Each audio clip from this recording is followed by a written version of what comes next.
This is the Moffett Cemetery, and we are now in Lawrence County, and this is where the Browses are buried. We're going to go find their grave. August and Sophie Browse, my great-great-grandparents.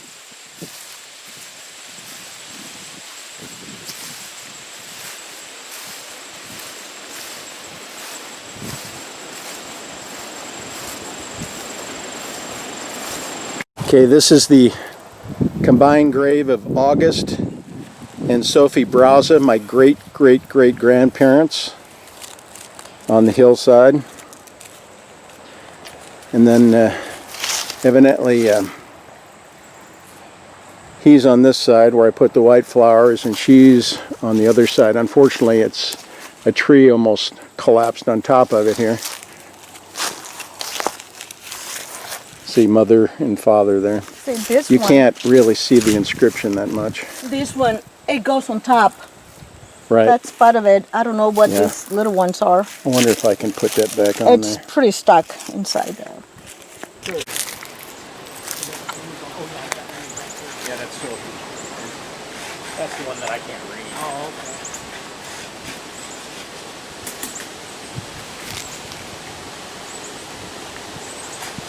No, it could have been worse. Just breaking off the top.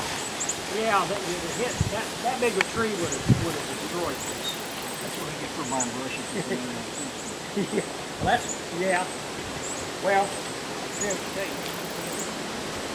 This is the brush I use. This is a horse brush. Oh. That I get from our local hardware tackle shop. But tack shop. Anyway, now, if we did that, what happened. And this is the ammonia in water. Michelle? She's over here. It'll get brighter than that here in a minute.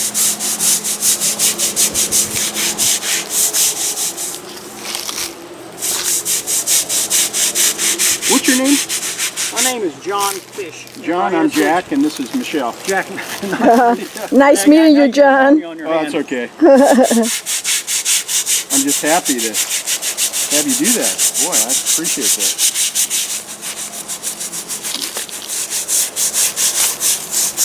And a lot of times, maybe not on this stone, but on a lot of times there's inscriptions going, down there. There's Sophia showing up. Right. Well, that's the important one. 1935 to 1915. I think I said 1911. So. That's assuming they got it right. They probably do. Well, they're German. They're pretty good with their dates. Oh yeah, yeah. There was a large radon. You walk away, and over the several weeks, maybe a couple months, it gets brighter and brighter and brighter. What it does is it goes into that porous stone and kills all the algae and the anchors, the roots, or whatever the lichens and stuff do. But that was a pretty big burly guy. What, really? Yeah. I got a picture on Ancestry, see if I can find it.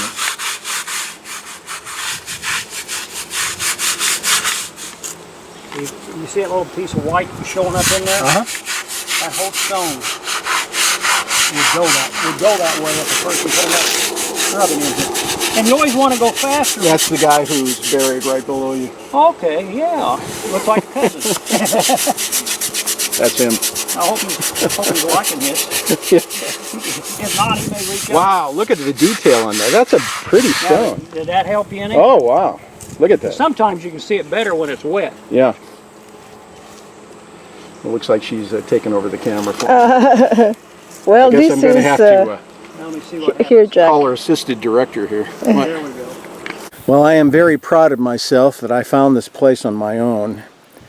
We are looking at what was the Holtze farm originally. See all this beans? This was the Holtze farm back in 1850, 1851, 1852. And I found the Holtze Cemetery, the family plot, where the 7 members of the Holtze family who died of cholera in 1852 are buried. And this is it. Now, a lot of the original tombstones are all torn down, but we're going to look around here. Michelle's looking at the monument that was built. Looks like somebody's recently put some flowers there.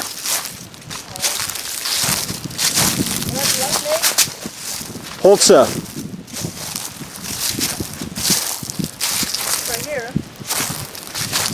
I wonder if this is the father here. Yeah. Uh-huh. Those are it's the father and 6 kids. We put up all these. Here's a Holtzen that was, can you read? I'm not sure who that is. Is that I don't think that's the father. But I can't. I'd like to see who that is. I'm going to clean that stone off. And who is he? Look it on there.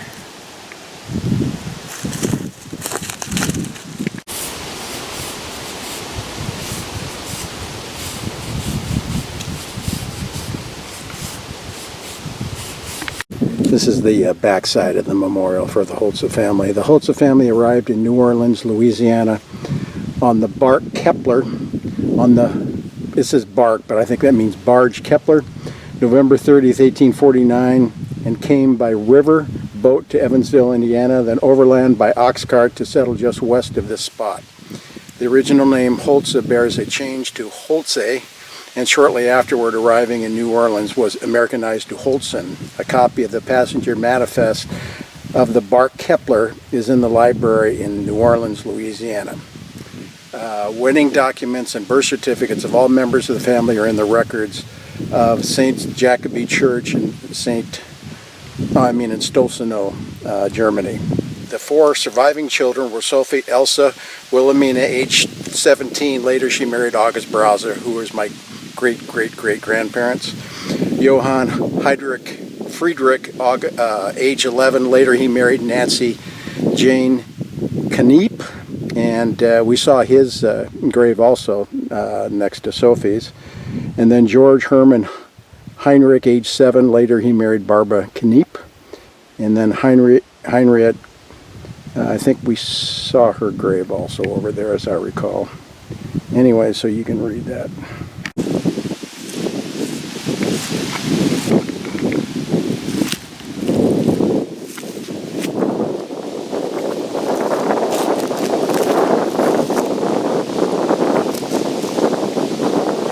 I cleaned up the youngest daughter. I think she was 3 years old when she died in 1852, and that's her gravestone right there. I cleaned it up a little bit so at least you can read it.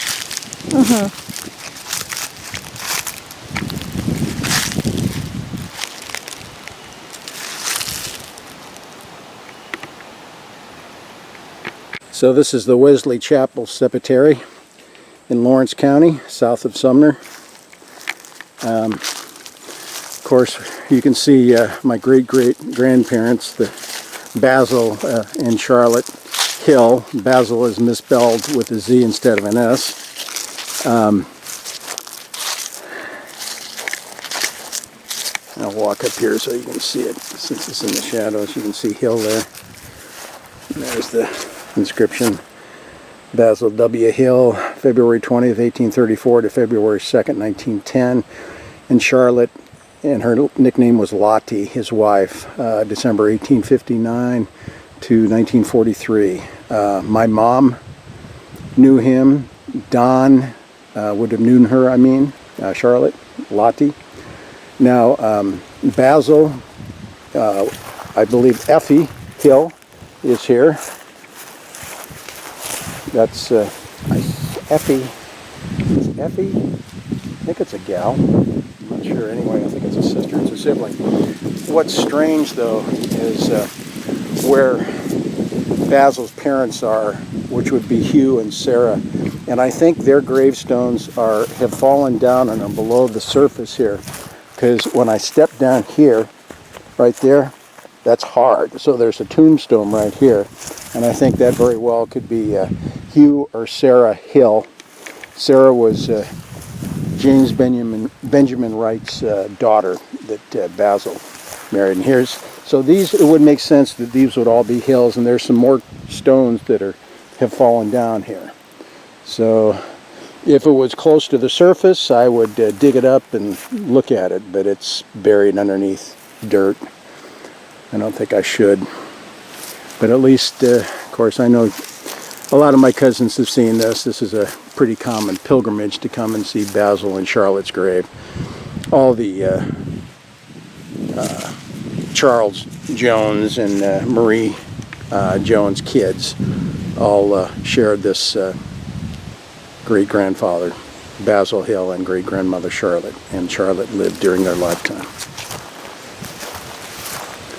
And the sun keeps coming out and I can't see anything.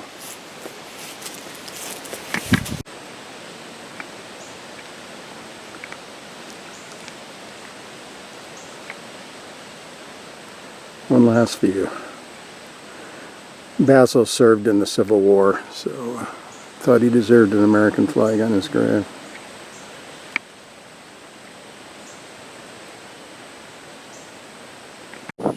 So this is noble Bernice Hill, my great uncle and aunt.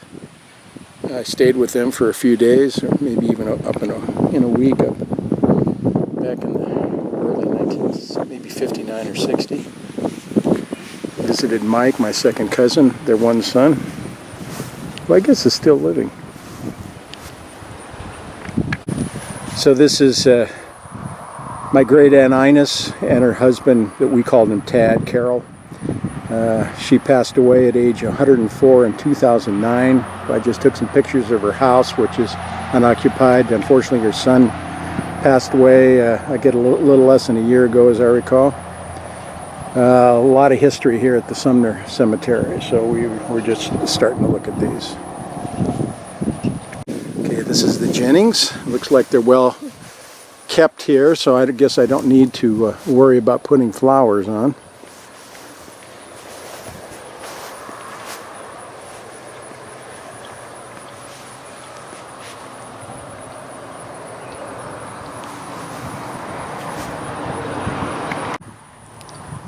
This is the double gravestone of Uncle Fred's grandparents, Charles and Sarah Craig, and also his father, who died under strange circumstances, and his young uncle.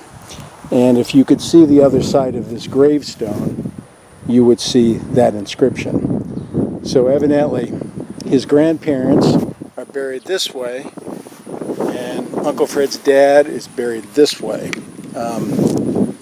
I guess I'll mention this.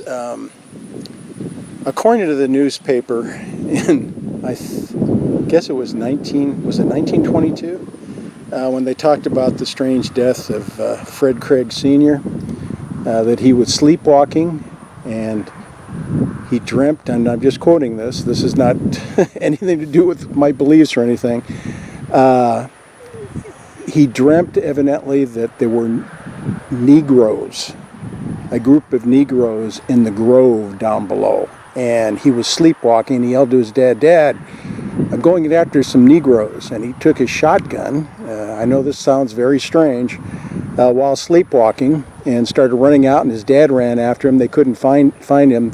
They tried to get some neighbors to help out. This was like 3 o'clock in the morning. His dad finally found him. He had tripped over a fence, and the shotgun went off and I guess shot him through the chest and killed him instantly. So according to the newspaper, it was a dream walker situation. I guess he must have been a dream walker, but that is a very strange dream, and you have to ask yourself, did he really believe that he should go out and shoot Negroes? Of course, you know, we dream strange things. I understand he was a pretty nice guy, but I hope this was not indicative of what he was in reality. Anyway, that might explain why this is toppled over. So I have no explanation why it's toppled over. It's the only one in this entire Sumner grave cemetery that is toppled over like this. So your guess is as good as mine. Okay, so last but surely not least, David and Ida Hill, my great-grandparents.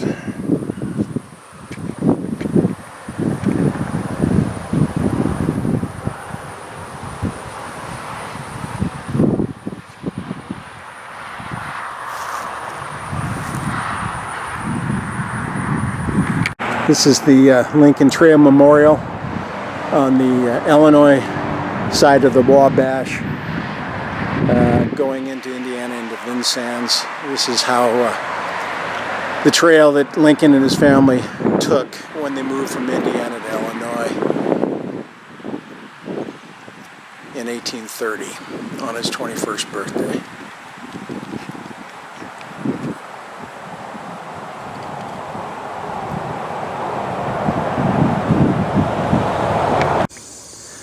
We are at Durr Cemetery in Pinkstaff, Illinois, and this is Thursday, Yes. October the 3rd. This is our second day in Illinois area. We're actually staying in Vincennes for 3 days. Introducing my mom to the grave sites of the Joneses here, and we'll start from right to left here. Of course, this is my grandma, Marie Lukens. Her maiden name was Hill. She was actually the third wife of Charles Henry Jones, my grandfather. And of course, we attended her funeral in the beginning of March. She died on February 28th, 1990. She was born in January 11th, 1900, which I was always grateful for because I could always remember her age.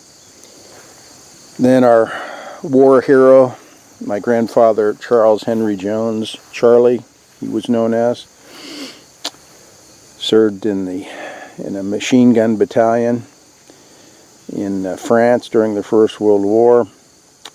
I remember him. I most vividly remember his funeral and him lying in the coffin. I would have been, in 1954, I would have been about 3.5 years old. And then my grandfather's second wife, Edith May Hughes. She's related to the Hills, so she and my grandma were first cousins. She would be the mother of my Aunt Ellen, my Aunt Mary. Okay, she died tragically at age 25 from complications, I guess, from giving birth, which leads me to the next stone here. Not only did she give birth to Aunt Ellen and Aunt Mary, but she also gave birth to 2 little boys. One who lived to about 10 months, and his name was Charles, after his dad, Charles Jones. He would have been born the year before Mary. And then there's Raymond, who died at birth. And his mom, Edith May Jones, died from complications from that birth 4 days later. And this is, of course, the Jones headstone. Now moving on, let's see here, what did I do with my... Okay, so the Jones are here. Michelle, this is the next thing we need to look at. These are my great-grandparents. These are the parents of my grandpa, Charles Jones. Okay, this is Alfred Jones. He lived to 1934. He died of tuberculosis, which he lingered for quite a few years. His father was George Jones, and I don't know where George Jones is buried. I wish I knew. Next to him is my great-grandmother, Sarah Jones. Now, Sarah Jones, her maiden name was Goff, okay? And it's through her line that we have Indian heritage, Pilgrim heritage, all sorts of interesting people like bareheaded John Parker. All these came through her line. So this is a very rich line here. Moving on, we're going to go over to the Bryans here. The Bryans would be my mom's Aunt Allie. She would have been the oldest of my grandpa's sisters. Allie lived to 1968. She married William Bryan, who died in 1957. I remember going to Lucretia's house several times. She served as in the Second World War as a nurse. She died in 1975.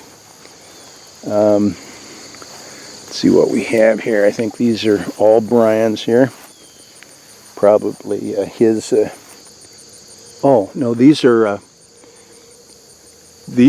children of Aunt Allie who died early. This one died in 1910, only lived to be 2 or 3 years old. Is this Hanford? I can't read that, but that's an infant that died in infant. One of Aunt Allie's children. And then these are the Bryans, other children. I probably should go up to the Vaughts. The Vaughts are Joneses. Okay, here you can see Pinkstaff, okay, let's see if we can find Charles Vaught. Well, we're going to find, yeah, let me turn this. Lily Jones was born in 1894. She married John Inyart, who was my grandma's uncle, so there's a connection through the Inyarts through Grandpa's sibling. Kind of a bad thing about this marriage is Lily already had a son called Clarence that I guess the family called Casey. And when Lily and John were thinking about getting married, John said, well, I want to marry you, but I don't want Casey to live with us, which I think is kind of bad. So it turns out that Casey was raised by his grandma, Sarah Jones, I think with some financial support from my grandfather. I've never quite understood that. John was a very distinguished person in the First World War. I just don't understand why he wouldn't take in Clarence or Casey. And we'll see probably Casey's tombstone later on. Now we come to more of the Joneses. This is Rosa Jones. Now, I'll try to make it simple. Rosa Jones married Atchison. Forget what his first name, something L. Atchison. But she died from the great influenza pandemic of 1918, actually in 1919. And they kept that from my grandpa, who was in France at the time, and he didn't find out that his sister, Rosa, had died until he got home from France. So he was left with a lot of kids and no mom. So he ended up marrying Rosa's sister, Victoria Jones, who died in 1941 from a fall down a flight of stairs. So she just slightly outlived her own mom. So there's a lot of history here.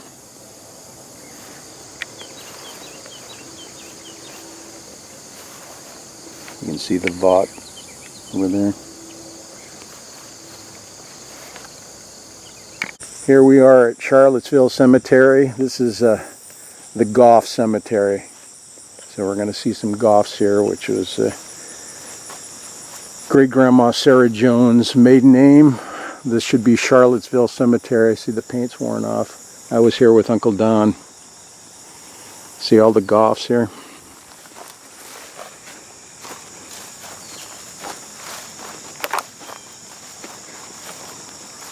All these are probably relatives of ours. Cousins and so forth. But we're here to see some other Goffs, which is over here. Okay, here we are at Charlottesville Cemetery. This Mason Goff, which I brought Uncle Don to 2 years ago, is a relation. He's, I think Uncle Don's maybe great-great or great-great uncle Mason Goff, but it's not the Mason Goff that was his great-grandfather. That, I believe, is Mason Goff, who is married to Elizabeth Parker and would be my great-grandfather. Now, what was confusing, Let them go gracefully. what I hadn't known before, why was so confusing, because you see Mason Goff died in 1874, and I believe our Mason Goff died in like 1780s, something like that. So I couldn't figure out why the dates were wrong. And then to make matters worse, I see Elizabeth Goff, and my great-great-grandfather also was married to Elizabeth.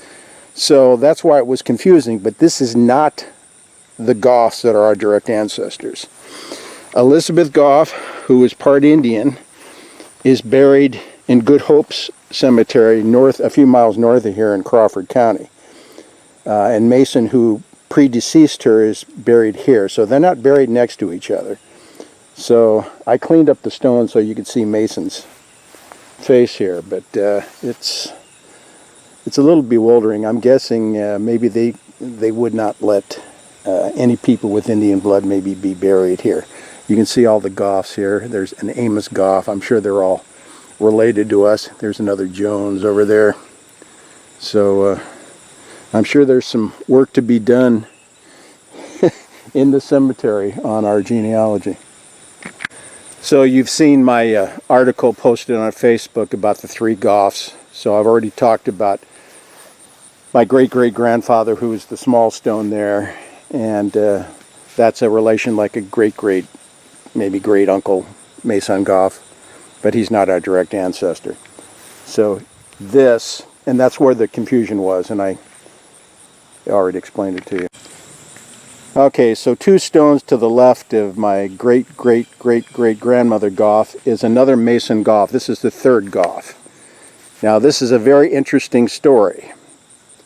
Mason Goff was actually the son of Mason Goff that was on the large stone that originally I thought that was the one that was our direct ancestor, but it's not. But anyway, he is the actual son of our great-great-uncle that's on that big one. Anyway, he died in 1874 after being murdered by a cattle rustler.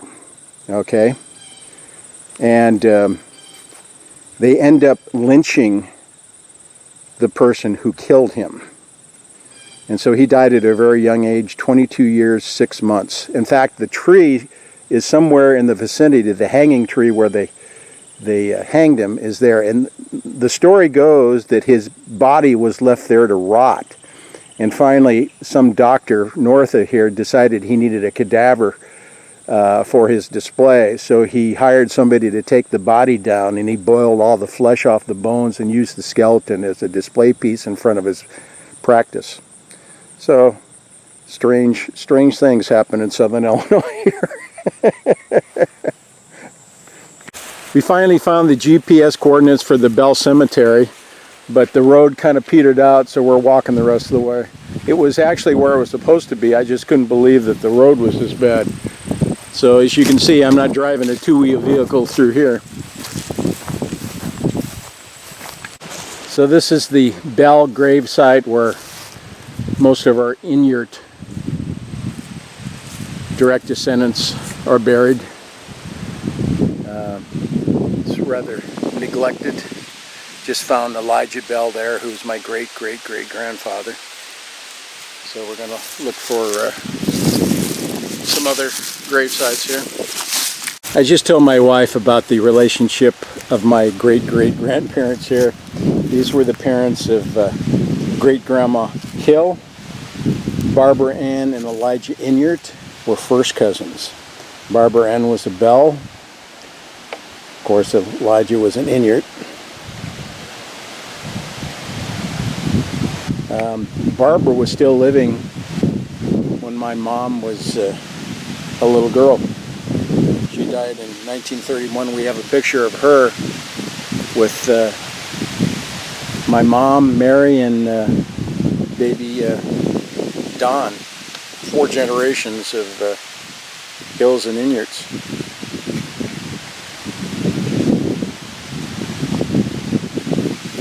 So. Okay, this is a double stone, and this is Jessie Bell on this side and Hannah Bell on the other side.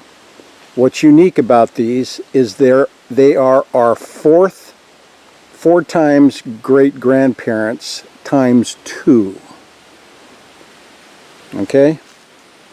So they are grandparents from 2 sides of the family, from 2 different people.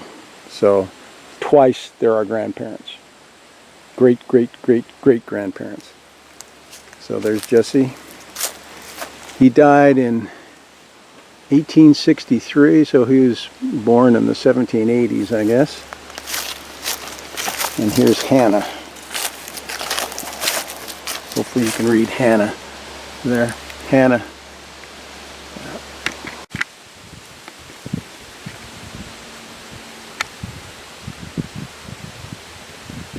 Hannah Bell, husband or wife of Jesse Bell.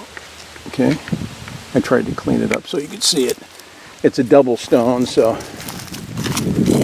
Jesse's inscription is on this side. It's a lot easier to read.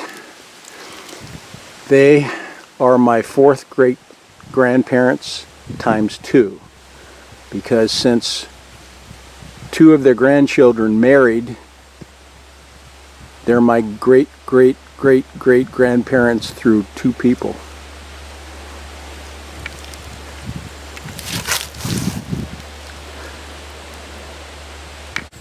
This is the oldest Inyart grave that's a direct descendant of us.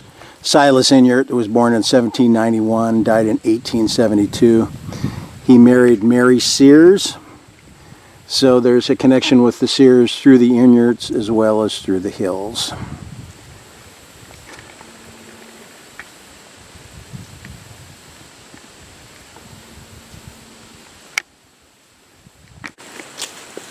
Goodbye, Inyarts. Thank you for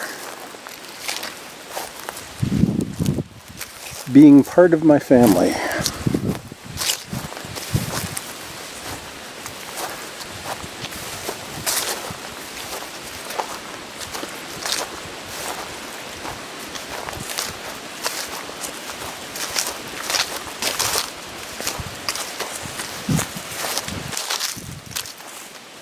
There are some pretty stones here.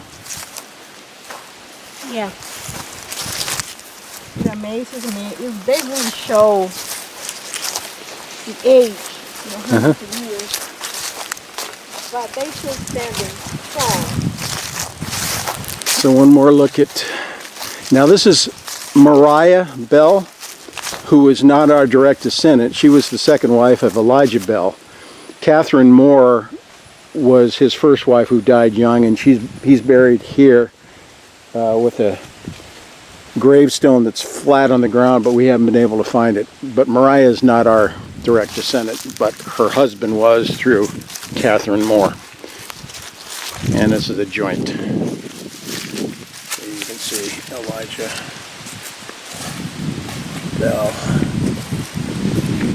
So we are walking back to the car because the road was so terrible here. We thought we'd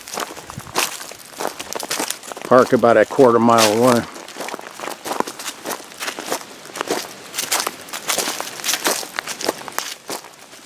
A lot of history here.